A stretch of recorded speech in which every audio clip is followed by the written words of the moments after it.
घारिलानी भय विपदरे पड़िबो कि हीराकुद जल भंडार माड़ी आसिबो कि प्रलय पानी हेबो कि बन्या हीराकुद डैम असुरक्षित बोली धरिलानी आलोचना जल जल होई दिसुची फाट होई जांतु सावधान।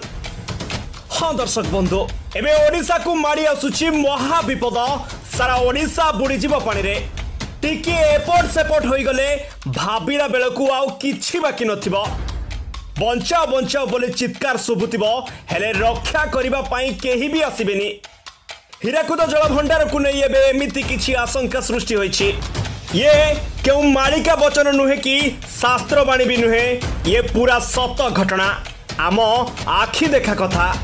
हीराकुद बंध फाटिकी अछि, एही जल भंडार एबे विपदरे पड़िछि। सेथिपई ओडिशार लोके भयभीत होई रहिछन्ति। कौ मुहूर्तरे भी एही हीराकुद जल भंडार को विपद रहिछि बोली विशेषज्ञ माने कहउछन्ति। आउ एबे एही हीराकुद जल भंडार को अधिक जल प्रवेश करिबारे लागिछि, जहा को नै आलोचना सृष्टि होइछि। सहजे बन्या हेउछि ओडिशार भाई भौणी प्राय प्रति वर्ष नै नई बढी बन्या आसुछि कहले चलिबो। ओडिशारे पाणीपाग पाखरे थिबा समुद्र ओ महानदी पई एही बन्या होइथाय। तेणु प्रति वर्ष हेउथिबा एही बन्या को रोकिबा पई हीराकुद बंध रहिछि। एही दुईटी बंध पई ओडिशारे बन्यार विपद किछि मात्रारे कम होई जाइथाय। प्राय अधे बन्या जल को एही दुई बंध निज गर्भरे नै जाइथांती। आउ सेमानक पेट जेतेबेले पूर्ण हो जाए सेतेबेले बंधर गेट गुडी को खोली दिया जाइथाय। आउ सेही गेट दे बाहरुथिबा पानी सारा ओडिसा रे खेल जाए। तेणु अनुमान करंतु जोठी गोटे गेट खुलिले एते विपद सेठी बंध भांगी गले ओडिशार अवस्था कौन हेबो। आउ एबे हीराकुद नदी बंध उपरे मुंडरे ओडिशा व छत्तीसगढ़ रे पहिली मौसुमी वर्षा परे जल भंडार को जल प्रवेश वृद्धि पाइछि। एथिसह जल भंडारर जलस्तर मध्य सामान्य ऊपर को उठिछि। किछि दिन तले हीराकुद जलस्तर 6.39 फुट थिबा बेले परे ताहा वृद्धि पाई 6.56 फुट रे पहुंचिथिला।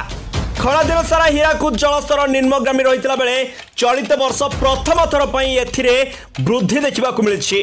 मात्र किछि दिन तले हीराकुद को हाराहारी इनफ्लो मात्र 356 क्यूसेक थिबा बेले परे ताहा वृद्धि पाई हाराहारी 9523 क्यूसेक को पहुंचिछि।